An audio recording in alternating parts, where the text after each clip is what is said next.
Good morning, students. Happy Monday. It's Monday. I'm back up here at school today. I miss walking in these halls so much. The lockers are bare and there's nothing on it, and man, do I miss you folks. So I'm going to do a little bit of a detour from what you've been doing. You've been writing a lot. I'm really impressed with how you're doing. We need to take a break. And partly, I want to talk about social psychology because it's a extremely important chapter. I have to say it's one of the funnest chapters, and we won't be able to do it together. But we'll go through a few things that are important and still relevant to us together, even though we are alone. We're alone in this together. So the first thing we'll just kind of talk about is the definition of social psychology. It's the study of how we think about, how we influence and relate to one another. And our social roles are our expected behavior. When we function in a group or in a setting, how we should act, these expectations of how we should act. So having said that, I want to show you just a little clip here. Fun movie called Liar Liar. This is a guy on an elevator. He's going up to see his boss, hopefully to get a promotion.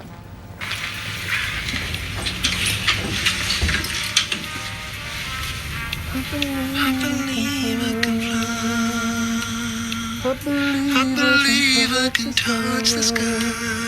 Every night, every cloudy day, spread my wings and fly away. I believe I can soar. Catch me going through that open door. I believe I can fly. I believe.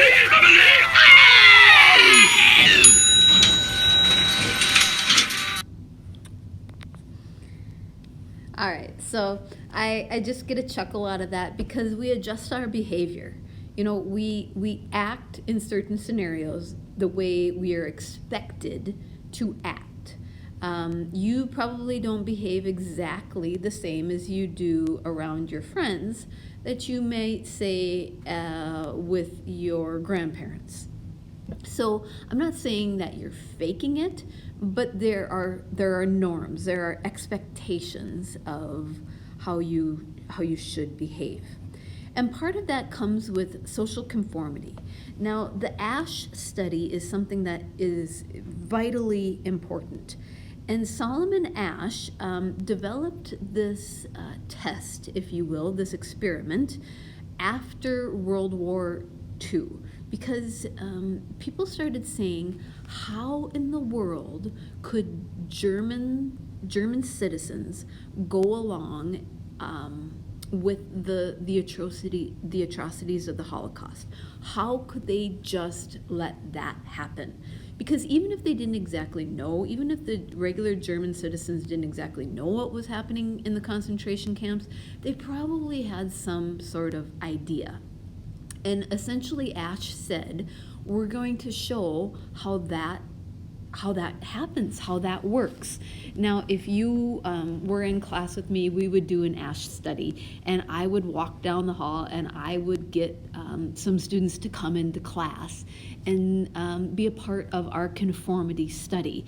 If ever you were a freshman or an underclassman and had study hall in the library, or maybe you were in another class and I pulled you out because I had already talked to your teacher about it, you might remember what I'm talking about, because we ask these like crazy bogus questions to see who goes along with it. So there are Confederates, people who are in on the experiment, and there are participants, people who are just participating in it. And part of what Solomon Asch wanted to show is the normative, wanting the normative group who wants to be accepted and approved, and the informational group, those who wanted to be correct and basically accept others' idea of understanding, but you need to be correct. So take a look at that ASH study. It's really, really important that you look at it because it's all having to do with these lines. And so Solomon Asch would have these participants come in, and there would be some Confederates there who would throw the experiment to see if the participants would go along. If we were doing this experiment, one of the silliest questions was something along the lines of, it was something about like basically 9/11 and who was the president. That's what it was. Who was the president during 9/11? And most students, even yet today, most students, probably because in sophomore religion, you have a good understanding of 9/11, know that the president during 9/11 was George W. Bush. And we got the Confederates. The Confederates were the participants that we had already chosen to say something like Barack Obama, when they would know that that is not the right answer, but they would still go along with it. And so the ASH study tells us a lot about we just want to fit in. So there are some conditions that strengthen conformity. Conformity is wanting to conform, wanting to fit in and not stand out. One is that you have these feelings of insecurity or that you are incompetent.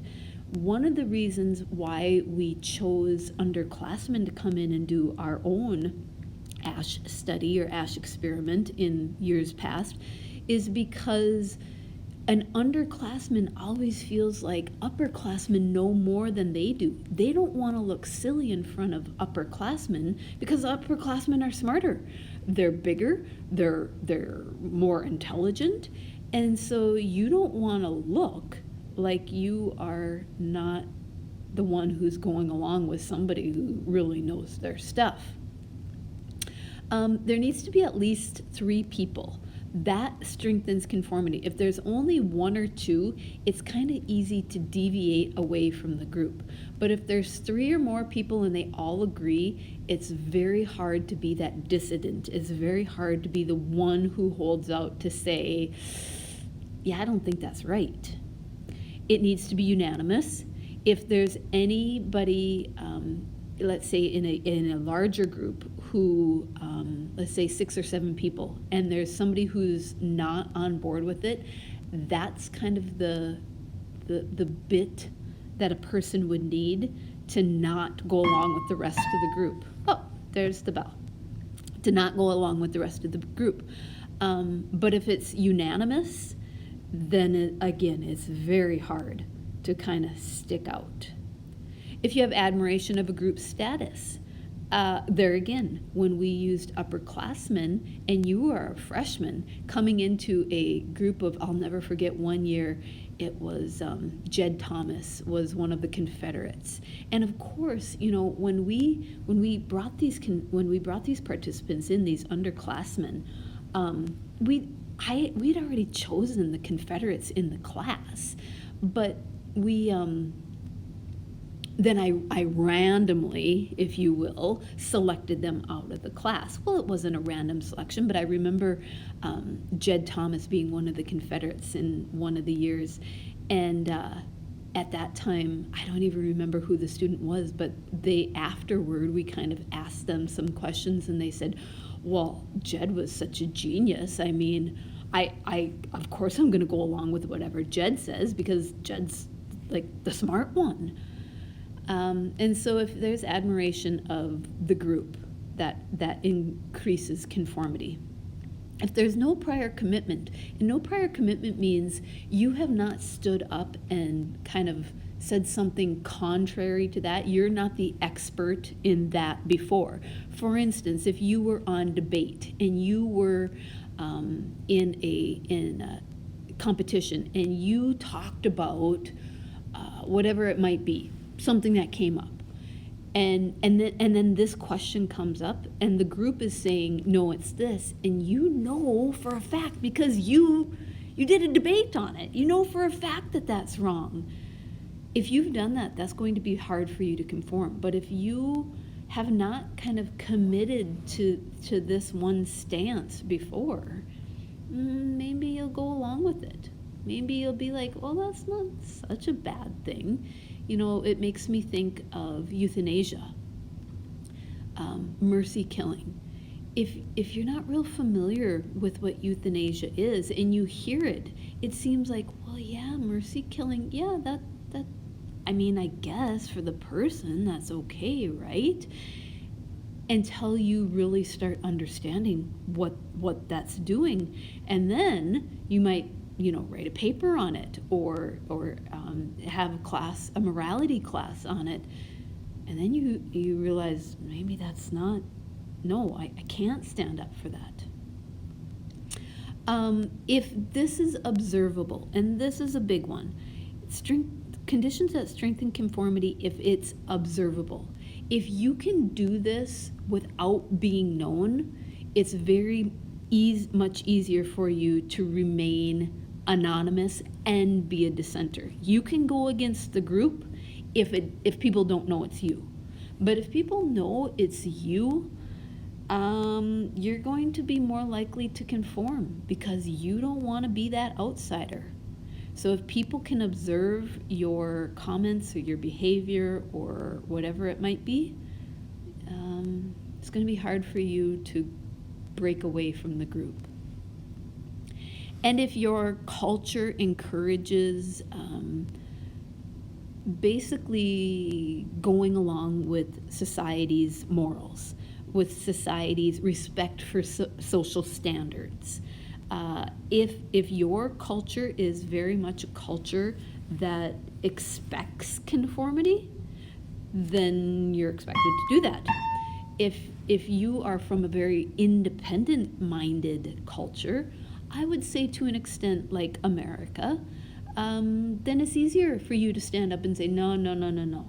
But if you're from a more collectivized culture, say a tribal culture, or even a culture that's more, there are a lot of Asian cultures, for instance, like Korea comes to mind. You are expected to go along with what society puts out as a norm there. That's a cultural standard that makes it more difficult to break away from the group. All right, so last thing that I want to do, the fundamental attribution error, is the way that we explain behaviors, at least to ourselves. I mean, this big fancy word, fundamental attribution error, is just a way of explaining behaviors, but we might not even have to explain it out loud. This is just in our head. And part of it is these dispositional factors.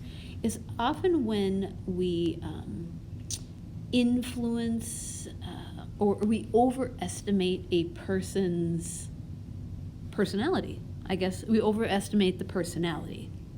So we credit or blame the person. It's like a character flaw or a character credit, if you will. That's a dispositional factor.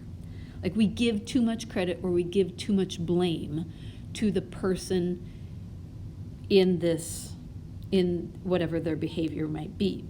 Situational factors, when we underestimate the situation, how much influence does the situation have, and we blame or credit the society. So look at that picture. Consider like homelessness or poverty. How do we attribute that situation of homelessness and poverty? Do we attribute it to being lazy, being a freeloader, being a addict, or do we attribute it to something like lack of opportunity, discrimination, inequality, things like that? That is going to be the fundamental attribution error, how we look at issues such as homelessness or poverty. There's also something, and we've kind of talked about this before, self-serving bias. We credit our success, but we explain away our failure. Now, I hear this all of the time when I am looking at something like when I accomplish something, and I think about, oh, I did that all on my own. That's a big credit for what I did. But if there's a part of that, or maybe even the whole thing was a failure, was that my fault? Oh no, it wasn't my fault because, and I come up with all these excuses of why it's not my fault. If it was a success, it was completely my own doing. It was not luck or coincidence or whatever it was. It was my doing. But if it was a failure, then I find ways to say that it wasn't really my fault. It was, other circumstances that were involved. So the only thing I'd really like you to do is to go on this chapter, social psychology tab on Haiku, and look at that handout. I think it's called Fundamental Attribution Error. It's handout 74-3. And just kind of answer those questions. And I'm going to leave that up in the air until the next time we talk, which will actually be on Thursday. And then we'll go over it. And I want you to just, so you don't even have to, print it out, obviously, or anything, but do maybe jot them down or write down what you think it would be. And then we'll talk about it a little bit later. So have a great day. We'll catch you the next time. Bye.